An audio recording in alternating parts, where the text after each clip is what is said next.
আসসালামু আলাইকুম রহমতুল্লাহ। বিয়াস কেমন আছেন? আশা করি সবাই ভালো আছেন। আমি আলহামদুলিল্লাহ ভালো আছি। থাম্বনেল দেখে অবশ্যই বুঝে গেছেন আজকে আমি কি নিয়ে আলোচনা করব। হ্যাঁ, আপনার পাখি যদি জোড়া না মিলে থাকে কিভাবে জোড়া মিলাবেন, এবং কি দীর্ঘদিন পালতেছেন ডিম বাচ্চা করতেছে না, সেটা নিয়ে আজকে আলোচনা করব। কিভাবে খুব দ্রুত পাখিকে জোড়া মিলানো যায় সেটাই আজকের ভিডিওতে থাকবে। বিকজ আমি আসলে পাখি পালি অনেক দিন যাবতই, কিন্তু আসলে আগে অন্যান্য পাখি পালতাম, কিন্তু এরকম ইউটিউবে কখনো ভিডিও দেওয়া হয়নি।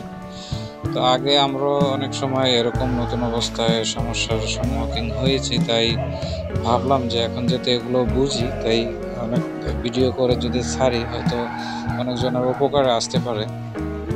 তো ভিউয়ার্স, চলুন ভিডিওটা শুরু করা যাক।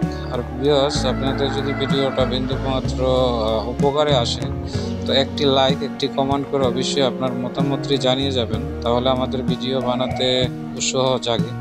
এবং কি আপনার যদি কোনো ধরনের পরামর্শ লাগে অবশ্যই কমেন্টের মাধ্যমে জানাতে পারেন।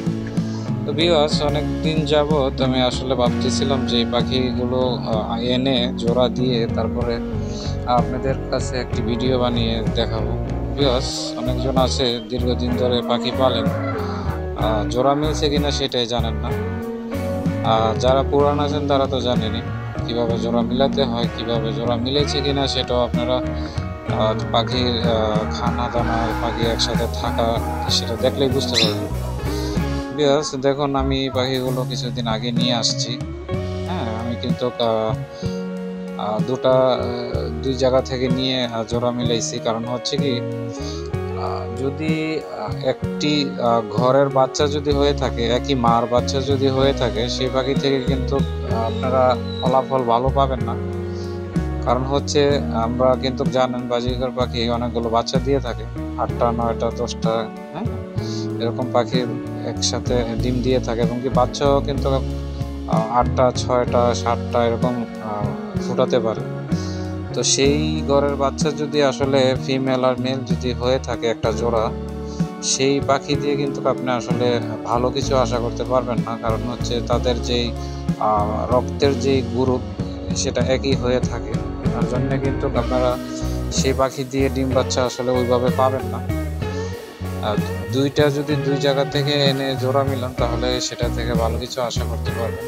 আমি জানি যারা অভিজ্ঞ বিডার আছে তারা অবশ্য আমার কথাটা যদি শুনে থাকে অবশ্যই আমি জানি একমতই হবে। কারণ হচ্ছে একই বাপ মায়ের যদি মেল ফিমেল হয়ে থাকে সেটা থেকে আসলে ভালো কিছু আশা করা যায় না। সেই পাখিগুলো সহজে ডিম পারতে চায় না, এবং কি ডিম পারলেও অনেক সময় বাচ্চাগুলো ভালো হয় না, প্যারালাইসিস হয়ে থাকে, বাচ্চার গ্রোথ ভালো হয় না, বাচ্চা আসলে কম ডিম বাচ্চা করে এসব ধরনের পাখি।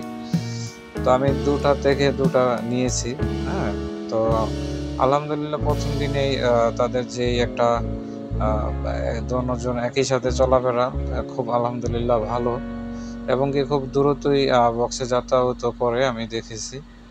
এবং কি আপনারা যারা জানেন যে পাখি যখন জোড়া মিলে তখন আপনারা দেখবেন যে একটা পাখি আর একটা পাখিকে গা চুলকায় দিবে, মুখে আদার নেওয়া নিয়ে করবে, একই সাথে পাশাপাশি বসে থাকবে। আর যদি মনে করেন যে জোড়া নেয়নি তাহলে বুঝবেন যে সে পাখি কাছাকাছি যখন যাবে একটা আর একটাকে ঠোকর দেওয়ার জন্য ইয়ে করবে।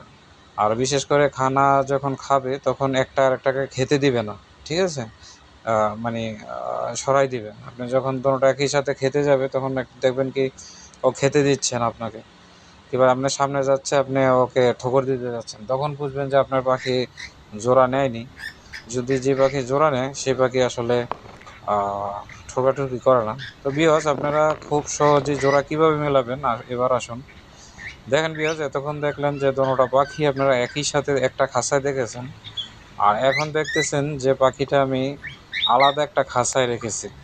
আপনারা এই লাঠিতেও একটা পাখি বসে থাকতে দেখেছেন, আরেকটা দেখেন ওই লাঠিতেও কিন্তু বসে আছে।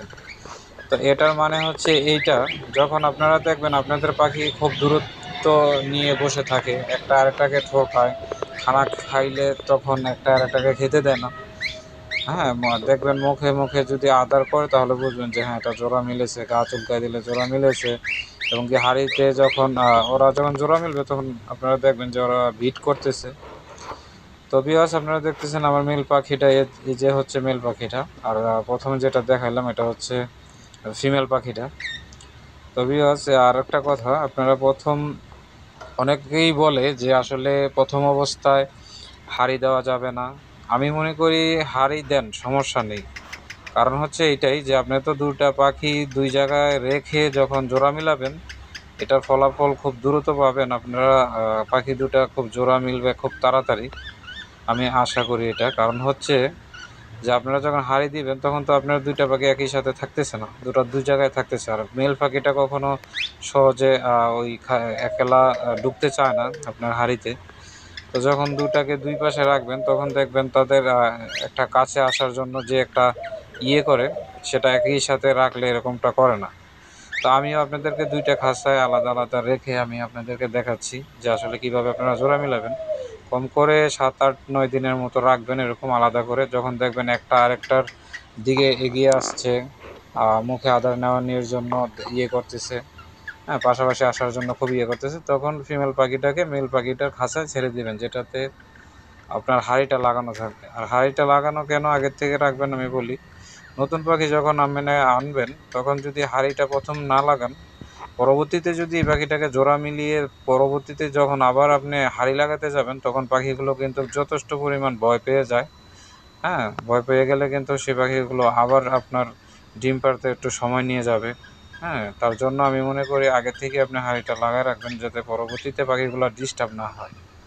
প্রথমেই লাগিয়ে দিবেন, আর দুটা খাঁচার ভিতরে দুটা পাখি রেখে দিবেন, দেখবেন পাশাপাশি কিন্তু বসে আছে, ওদের মিল কিন্তু অনেক ভালো। তারপর আমি আলাদাভাবে আপনাদের দেখানোর জন্য দুটা পাখি আমি আলাদা আলাদা রেখে দিয়েছি। তো এভাবে 10-15 দিন হোক, আর যে কয়দিন আপনার পাখি দেখলে আপনি বুঝতে পারবেন তাদের যেই কাছায় আসার যে একটা আগ্রহ, ওটা দেখলে আপনি বুঝতে পারবেন। তখন যখন আপনি এটাকে দুইটা খাঁচা একই সাথে দিয়ে দিবেন 10-12 দিন পর আলাদা করে, তখন দেখবেন খুব দ্রুত ওরা বিট করতেছে এবং কি বক্সে হাঁড়িতে যাতায়াত করতেছে। এর আগে আপনারা পাখিকে ব্রিডিং কোর্সও করিয়ে নেবেন। এটা নিয়ে সামনে আরেকটি ভিডিও আমি বানাবো। তো ভিউয়ার্স, আশা করি আপনারা বুঝতে পারছেন আমি আসলে কি বুঝাইতে চাইছি। তো আজকের মতো ভিডিওটা এই পর্যন্তই। ভালো থাকবেন, সুস্থ থাকবেন, আপনার পাখিগুলো সুস্থ থাকুক এই কামনা করি। তো আজকে বিদায় নিচ্ছি আমি আরিফ বার্ড হাউস থেকে। তো ভিউয়ার্স, ভালো থাকুন, সুস্থ থাকুন এই কামনায় বিদায় নিচ্ছি। আল্লাহ হাফেজ।